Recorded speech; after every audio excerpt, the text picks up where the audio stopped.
See You Now is a podcast highlighting the innovative and human-centered solutions that nurses are coming up with to solve for today's most challenging healthcare problems. Created in collaboration with Johnson & Johnson and the American Nurses Association, and hosted by nurse economist and health tech specialist Shauna Butler.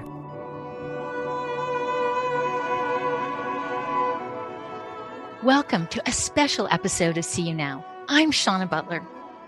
As a podcast focused on how nurse-led innovation is strengthening our healthcare systems, taking on our most challenging health concerns, advancing health equity, and transforming lives, we wanted to take this historic moment to focus our attention on Juneteenth, a day for reflection, education, and connection.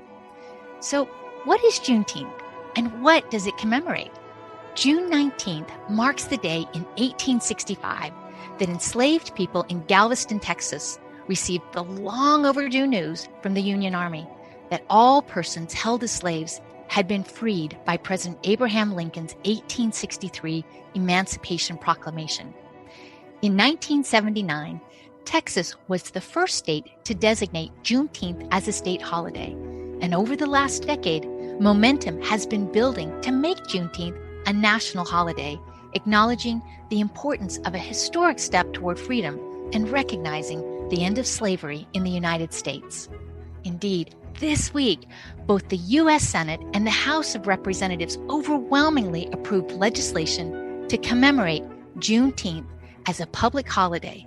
And on the 17th of June, 2021, President Joe Biden signed it into law, making it an official holiday. When the historian and Africana Studies scholar Lori Brooks was interviewed about what Juneteenth represents, how it's celebrated, and how enthusiasm for it has spread across the country, she offered this. Juneteenth is an opportunity to remind Americans of the distinctive contributions that African Americans have made to our collective culture, and also to remind African Americans of their own past that has been about striving for access, for opportunity, and to be represented in a dignified and humane way. Hopefully, Juneteenth will be one of those holidays that Americans who are not African Americans can find a way to take part, and to do so in a way that celebrates this history, this embrace of a common humanity that is so central to the African American history. At its heart, Juneteenth is a day of celebration and reflection, a day of resilience and hope, one that includes education, connection, and escalation. It's a celebration of the journey and freedom of Black people in the U.S., and an opportunity to lift up and make space for the numerous contributions that Black people have made to American culture, science, and innovation, and to our health, particularly as we sharpen our focus and amplify and elevate the nurses who are leading health equity work. What my team and I focus on is the needs of a community, the perceptions and supports they need, honoring their preferences. And so from that springs the innovation. While meaningful progress has been made, there remains so much more to do. We need to double down on our efforts, be accountable, and move swiftly and boldly in our race to health equity. So, in honor of Juneteenth, See You Now is joining the commemoration and celebration with a playlist highlighting the scholarship, innovation, leadership, and contribution of Black nurses toward building healthier communities and family and experiences. So crank up the volume and let's kick this off with a sampler.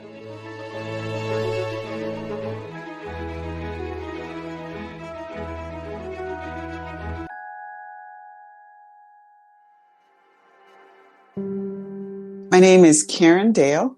I'm the market president for AmeriHealth Caritas District of Columbia. It is a health plan serving little over 100,000 district residents, providing the full benefits that they deserve to help them to be healthy, well, and resilient. My other role is at the AmeriHealth Caritas family of companies, where I'm the Chief Diversity, Equity, and Inclusion Officer.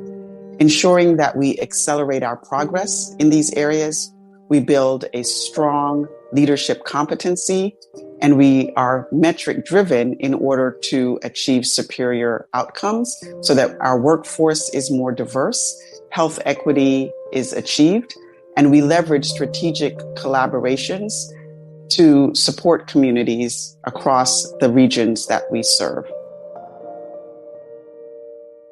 I am always very proud from the standpoint of healthcare that this is the best place to be advancing equity.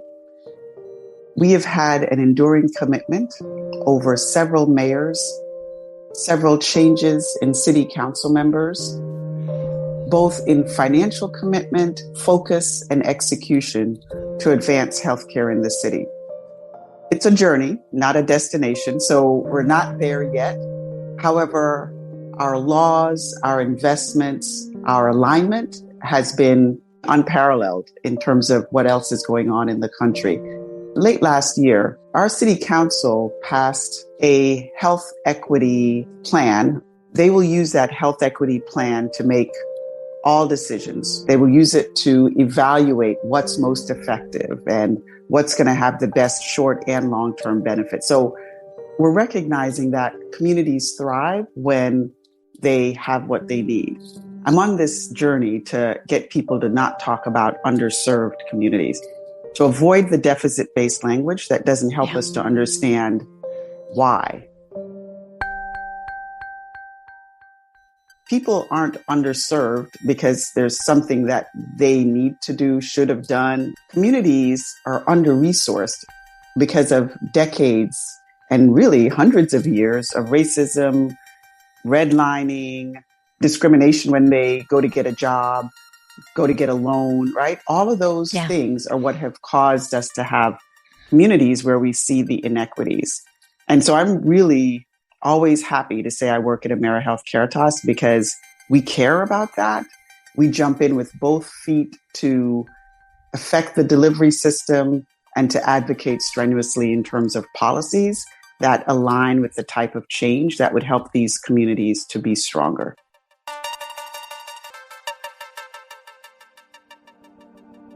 I believe we should not just rely on data from a quantitative perspective.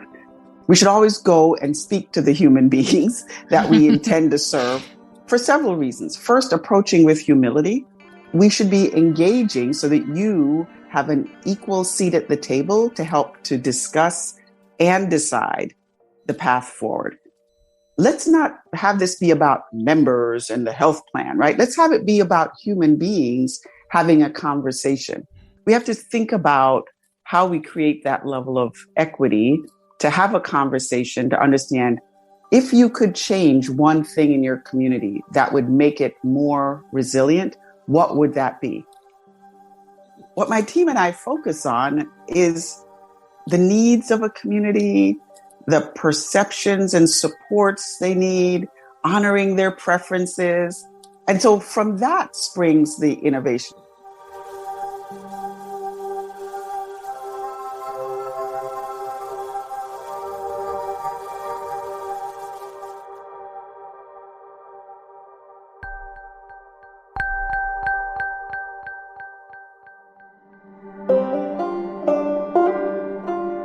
Voice and representation does matter.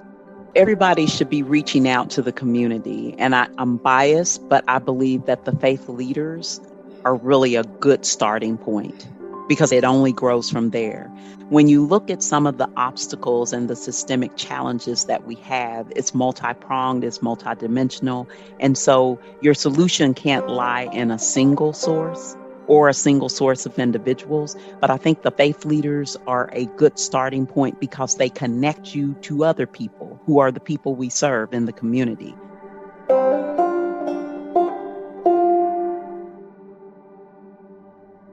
I am Takia Talbert. I'm a registered nurse. I'm also a certified diversity professional, and I am the Chief Diversity Officer at UK Healthcare in Lexington, Kentucky.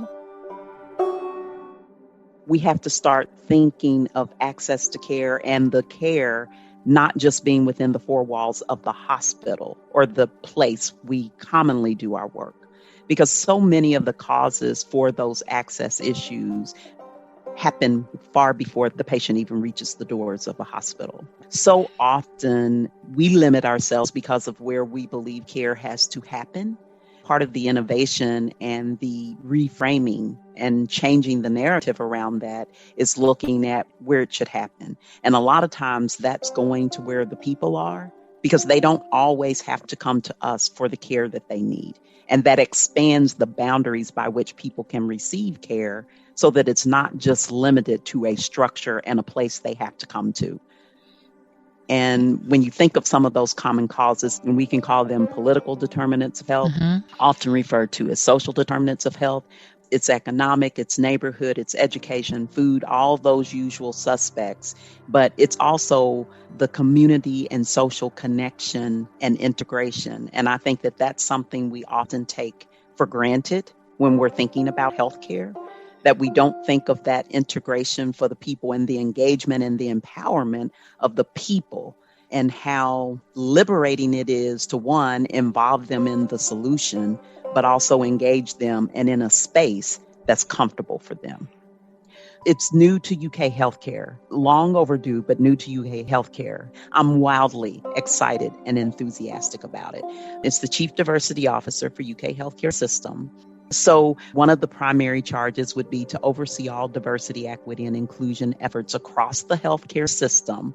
And this position establishes the foundation to hopefully perpetuate and strengthen the business case for diversity, equity, and inclusion, but also looks at how to develop those unique and very essential partnerships, not just within our hospital, but outside the boundaries of our hospital. And once again, looking at community engagement, visibility, and presence, and also with our campus community, because our overarching goal for the UK healthcare system is looking at a healthier Kentucky. Well, the only way to do that is looking at the partnerships we develop and the dismantling of obstacles for people in our community to access our care and our system. So a lot of the studies out there done by the NAACP and different other African American research collaborative studies have indicated who is it that people trust.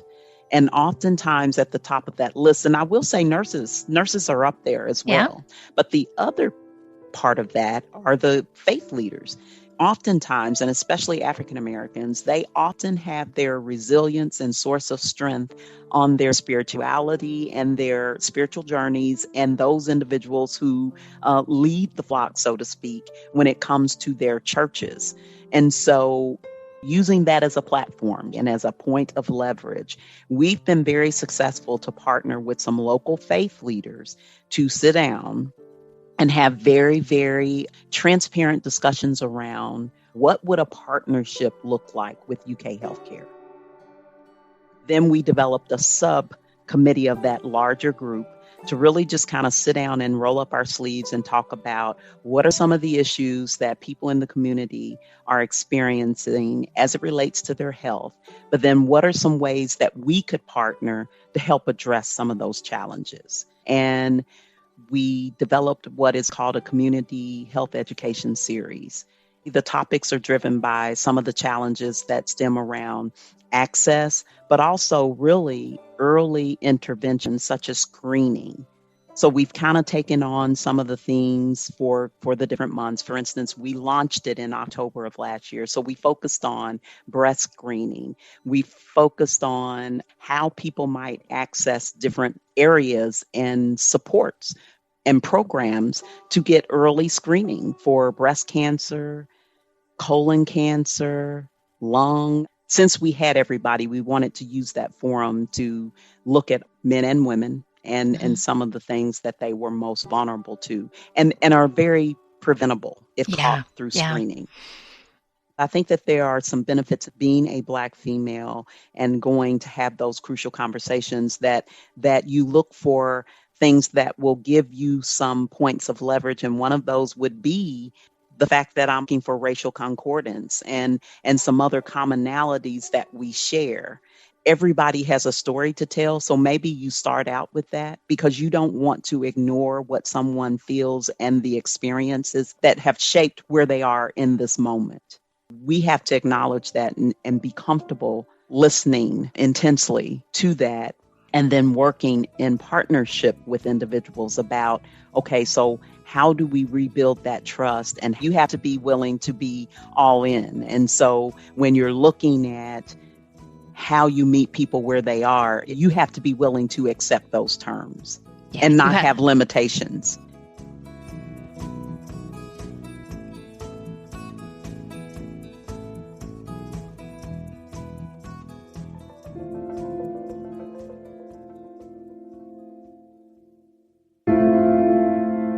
Hi, my name is Kathleen Mignon. I'm a oncology nurse practitioner, and I serve as Senior Clinical Director at Flatiron Health. We launched a team looking at race and ethnicity data for the sake of examining healthcare disparities in oncology treatment. I lead that effort along with a fabulous team of other nurse practitioners, operations folks, and statisticians. There are so many patients who present for cancer care who don't fit into the cookie cutter box of who would qualify for a clinical trial. They're too old, they're too young, they don't have great kidney function, great liver function. Maybe they live too far from the hospital. There's so many reasons why they're not eligible to enroll in a trial or just not capable. Those patients, we don't know what happens to them. We don't have great data. We don't have papers to support treating one way or another. And so those decisions, those really critical decisions, oftentimes come down to convenience. Who's the attending that day? Who's the loudest person in the room? Who had one anecdotal experience with a patient that maybe was like that patient?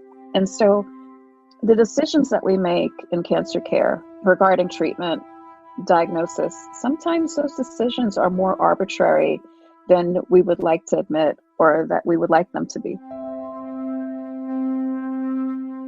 I thought, there's no way I can't try to help them solve this problem because I know I face it every day. My patients don't even know that we're facing it to the degree that we are. We try to do our best, but sometimes those decisions aren't as informed as we would like them to be. Our mission is to learn from the experience of every cancer patient, which is huge, again, because altogether, only about 4 or 5% of patients who are treated for cancer do so within the confines of a trial. So what happens to the other 95%? That's what we're trying to figure out. It takes a lot of people. It takes a lot of nurses to help us do that. In addition to the data that comes in from these practices, we have a huge army of abstractors that consists of oncology nurses, research professionals, tumor registrars that actually go into charts and help us glean the relevant information, data points to help us weave those stories and really bring those stories to life so that we can understand more about treatment patterns, outcomes, and use that to help support ongoing clinical research that's happening as well. We also have onco trials, so we're moving into the prospective evidence generation space. We partner very closely with Foundation Medicine to help build a clinical genomic database. And Foundation Medicine specializes in next generation genomic sequencing. So we're able to link the data that comes in from Foundation Medicine with patients in our network. And we're also doing this prospectively so that we can start to, one, actually look at this in real time and also democratize the access to information like this. We're embedding a lot of this research into, again, community oncology practices and going to where patients are, where they live, and where they actually seek care. So the possibilities are endless. The work is endless. So we're making moves, but they're not across the board.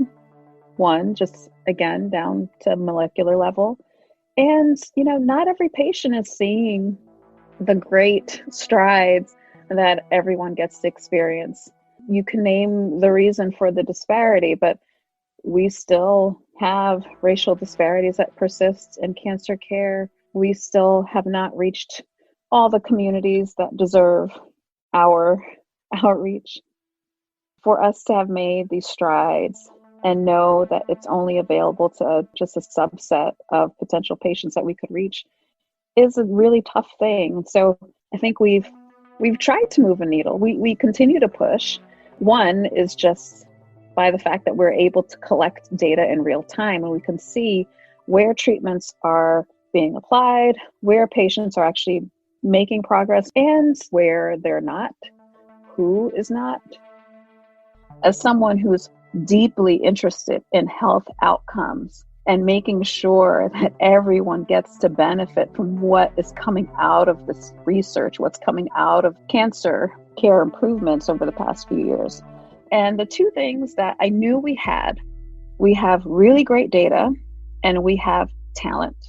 Two really important things. And how could we harness those things to actually look into disparities in cancer care with some gusto? Really put money behind this and say that we support this, that we want to make changes, that we want to highlight what is happening in cancer care now.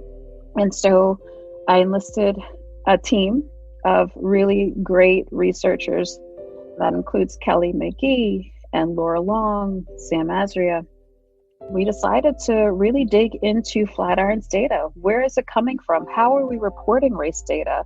And how can we actually describe what's happening to each and every cancer patient as our mission sets forth?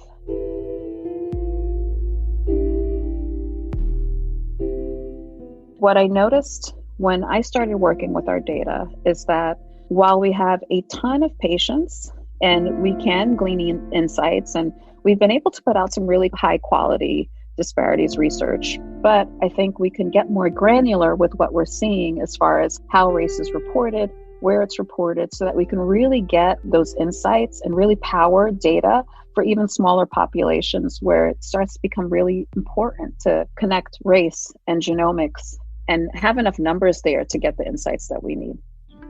We want to see everything that happens in a patient's journey. So starting with the basics, what are the demographics, right? It sounds really simple. Age, where you live, who's paying for your care, whether it's a commercial insurer or a government insurer, your race as you report it, all of that is there. And then we're looking at what treatments did you get? What are the interesting characteristics about your tumor type? When did you start treatment? When did you end treatment? If you pass away, when did you pass away? Were you treated before you passed away? What kind of supportive care have you gotten over time? And when you drill down to actual treatments, like, are you getting standard of care? Are you on a trial? Are you getting something novel that was just approved in the past year or two? Are you getting the opportunities to receive the best that's available right now? And I'll talk briefly about our ASCO plenary last year. Last year, probably one of the more exciting experiences we've had collectively at Flatiron. The American Society of Clinical Oncology hosts a conference annually. It's the largest cancer-focused conference in the world. On average, they have about 40 to 50,000 people attending annually. And out of the thousands of abstracts that are submitted each year, they choose 4 to highlight at a plenary session. So plenary session means everybody pencils down, everyone pay attention. This is something that we want to talk about. And we did a study looking at the Affordable Care Act expansion. And so we looked at the difference in time to treatment for patients that were either in ACA expanded states or states that did not participate in Medicaid expansion, aka Obamacare is what a lot of people know it as. And what we found is that for states that did indeed expand Medicaid access, time from diagnosis to treatment shrunk. The disparity was eliminated. And I can't tell you why, But I can tell you that sometimes there is a bias when you have a patient in front of you. Every clinician struggles a bit with bias in their day-to-day care. You might have a patient who looks like your favorite aunt, and so you get her that extra cup of juice, or you have a patient that reminds you of the bully in high school. But you can feel those things viscerally, and you can react to them in real time. But sometimes when you have a bias against a group of people, it's really difficult as a clinician to accept that maybe you might be treating them differently. We take an oath to do no harm. We know that we want to do our best, and it's really hard to look in the mirror and say, I may not be treating my patients equally. So when you look at these numbers and you can think back to your experience and think back to how you make treatment decisions for your patients, it's really critical to have those numbers in front of you so that you can kind of think back to a time where maybe you had the option and you didn't use it. We can talk about this anecdotally all day long, but the data is in black and white, and it gives you something to react to. It gives us something to talk about. It gives us an opportunity to address different ways to treat patients that are within standard of care, but take it up a notch to something a little bit better.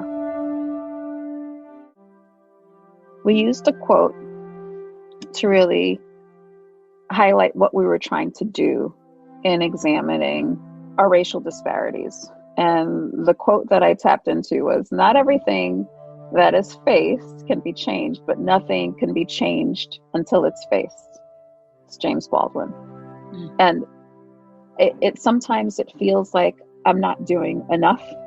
When I was in the patient room with my friends, angry, I thought, oh my gosh, like I should be in the clinic. I should be part of this solution. And I realized my role in being a part of the solution is much more broad. It's being able to compile this information, have us look at it, take a hard look so that we can actually do something about it.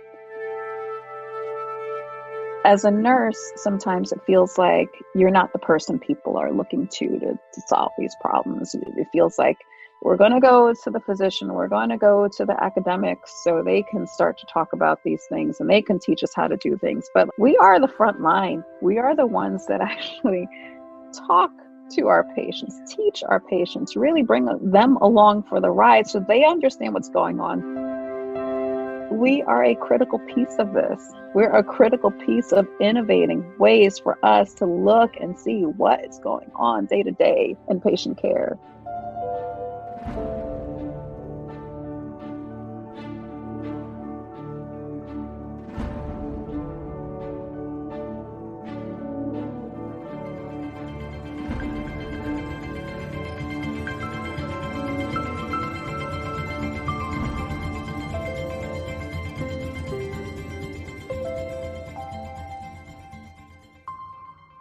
My name is Renitha Julian.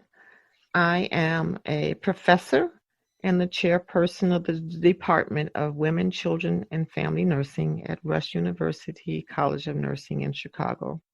I am someone that's just really passionate about the importance of family and recognizing the multiple constraints and the societal issues that make it really difficult to raise children.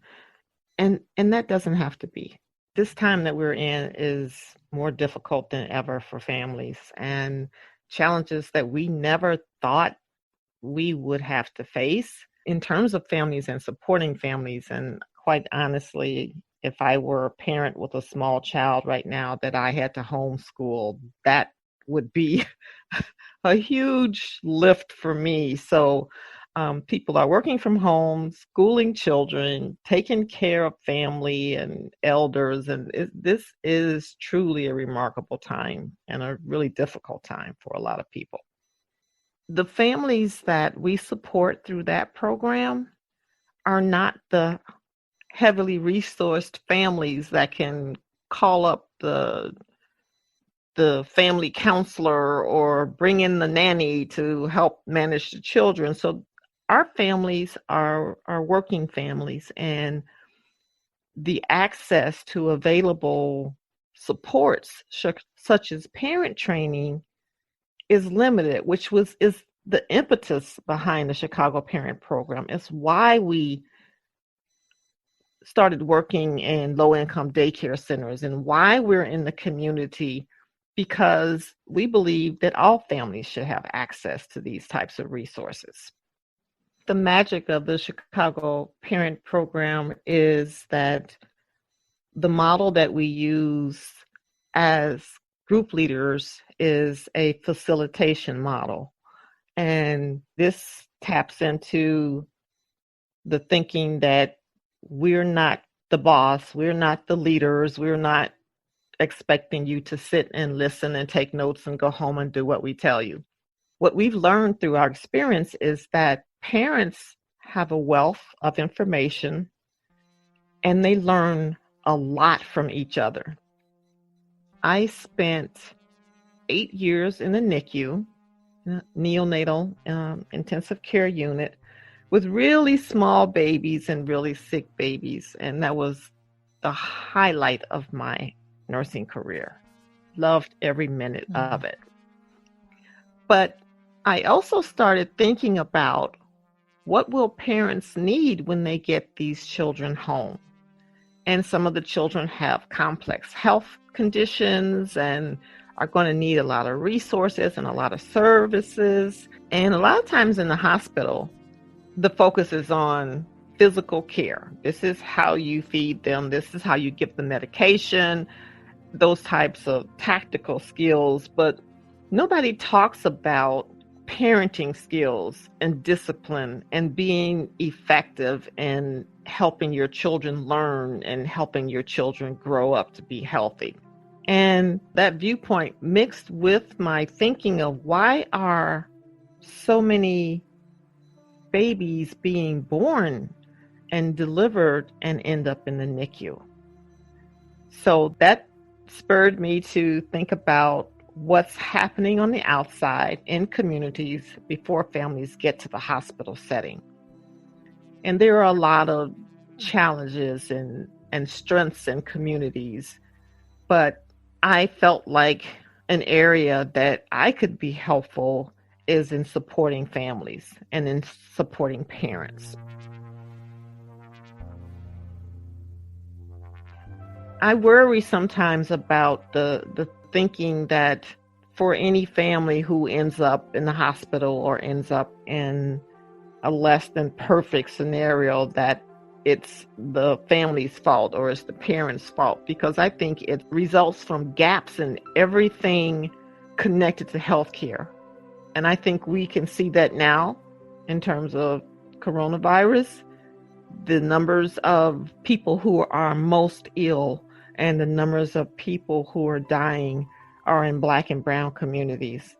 And that's from a long history of ignoring the health and the safety and the well-being of those communities. So while it's important to know about the community so that you can have that connection with families and be able to support them, I think it's a delicate balance, because you may think you know that community or that family or that situation, but until you've lived it, you really don't.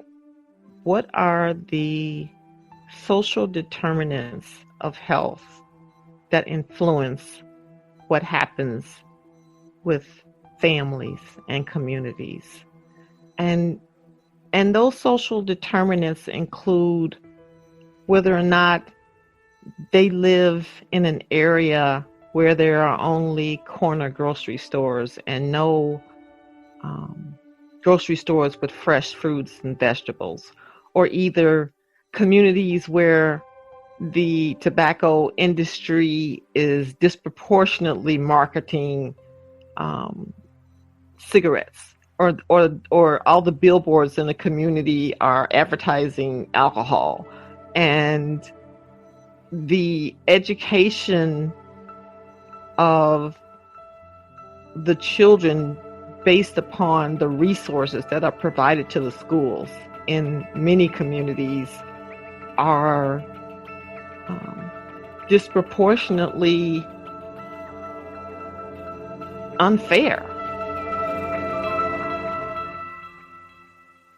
In my mind, innovation means doing or changing existing paradigms, programs, situations to make them more useful. And so for innovating fatherhood programs, that means what space do you need to be in so that fathers can be there? And how can you engage fathers in ways that they know that they're respected and valued? A key element of innovation is talking to the people you are hoping to work with, because their insights are really the most important insights that we can gather. One of the first things that I learned when doing the doctoral work that I did with fathers is that if researchers wanted to learn about fathers, they asked mothers. And so this second class information, if you will, was being used to inform what we know about men and about fathers. And so that was one of the first lessons that I learned, and that I knew is that it was important to speak to the fathers directly, to hear their viewpoints and to hear their perspectives and to hear how much they love their children.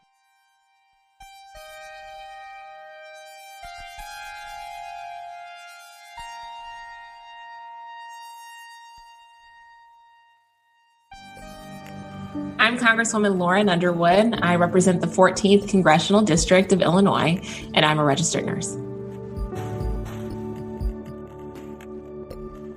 Let's talk about the Black maternal health work first. So the data has been so clear. I'm a nurse, and in my clinical education, we were taught almost as like a fact in passing that Black women were more likely to die. They would say things like, there's just something about Black women where they're more likely to die of pregnancy-related complications, as if that was a fact that would never change. And that ambiguity is dangerous. We need to be much more specific about what's happening. And what's happening in our country is that Black birthing people are 3 to 4 times more likely to die from pregnancy-related complications than white women. And in my state of Illinois, they're 6 times more likely to die. And for every death, there are 70 near misses, 70. So we're talking about this dual crisis of maternal mortality and extreme morbidity, right? Severe morbidity. I came to this after losing a close friend of mine. Dr. Shalon Irving was a classmate of mine in my master's program at Johns Hopkins. We did the Masters of Public Health program together. She was a dual PhD, a gerontologist and sociologist, who was a lieutenant commander in the United States Public Health Service Commission Corps. She was working at CDC on a health disparities project when she found out she was expecting, and she was so excited. This is her first baby. And she delivered her beautiful baby girl, Soleil, in January of 2017.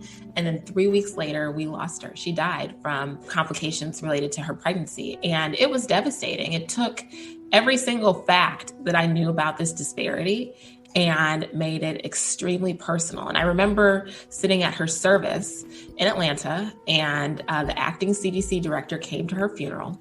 Dr. Shuckett came, and she was just talking about how devastating it was, because we all know these facts, right? We know that this disparity persists regardless of income and education and prenatal care and insurance status and all these other things, right? We know that.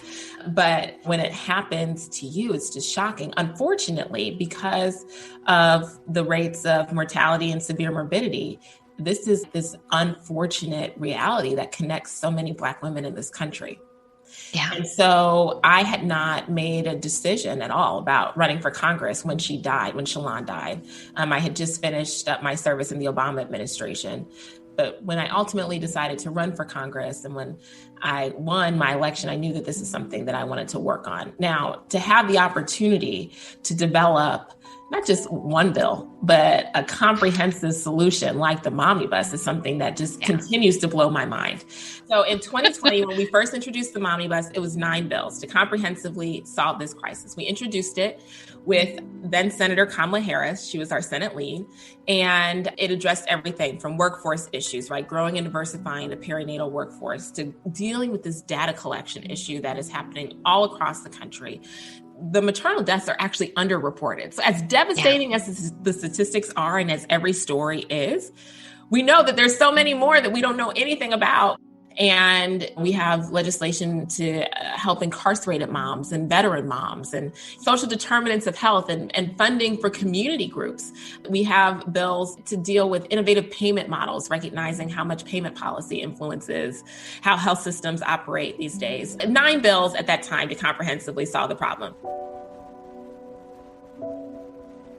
When I think about this issue, so often we're asked to solve problems that don't have solutions, or don't have obvious solutions, or don't have evidence-based solutions. This is not that kind of a problem. This is a problem that has a solution. It's called the Momnibus, and we just need folks to support it. It will make a huge difference. We will absolutely save lives, and it's like my favorite thing to work on. I'm so excited about it. Typically, people talk about healthcare reform in terms of costs, as if it's a drain on our economy, or somebody is making these investments and we hope that they pay off. No, this is like an investment that you know that you will see returns several times over, and that the economic impact is not negative. It's actually positive. The data tells us that 1/3 of maternal deaths are happening during labor and delivery. 1/3 are in the immediate postpartum period. And then 1/3 are in the extended postpartum period, which is why it's so important to extend Medicaid coverage to the full year postpartum, instead of having coverage cut off 60 days postpartum. And then mom is knowing something's wrong or not quite right. And we have votes to all of our listeners. And so we have these bells that let us know it's time to vote. But we're just power forward. We don't have to stop. We can power forward. Okay, so the data tells us that this is a good solution. The other piece about Medicaid that I think is important for this conversation is that the Medicaid program pays for 2/3 of all deliveries for African Americans in this country. 2/3, 66%. So if you were going to do any one thing to save lives for Black moms in this country, that's what you would do, is extend Medicaid. However, we're talking about how to comprehensively solve this problem, recognizing that it's not just low-income women who are more likely to die. The dangerous part of this disparity is that it persists regardless of income level. It persists regardless of education level. It persists regardless of if you are insured or not, if you got prenatal care or not. And so we can't just stop at the Medicaid expansion. We need to have solutions like the Momnibus that are going to solve all dimensions of this crisis, including clinical and non-clinical factors, those social determinants of health, to make sure that we are creating an environment that helps improve the health status of everybody. So while we're having this conversation about a disparity impacting Black women, we also know that when you do these things, it helps all moms. All babies, right? And so when we talk about equity, there's some people who are just like a little resistant of that notion, and they think that they will lose because others benefit. And that is not at all the case, particularly on this issue.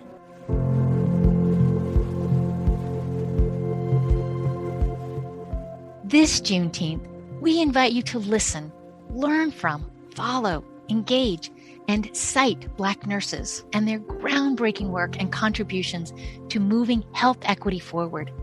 You can find the link to our full playlist in the show notes. For See You Now, I'm Shauna Butler. Thanks for listening, and happy Juneteenth! Johnson & Johnson is proud to power up nurse-led innovation that is transforming health outcomes through skill building, leadership development, and more. The American Nurses Association ignites and celebrates nurse-led innovation to redefine quality nursing and advance healthcare for all. Learn more at seeyounowpodcast.com.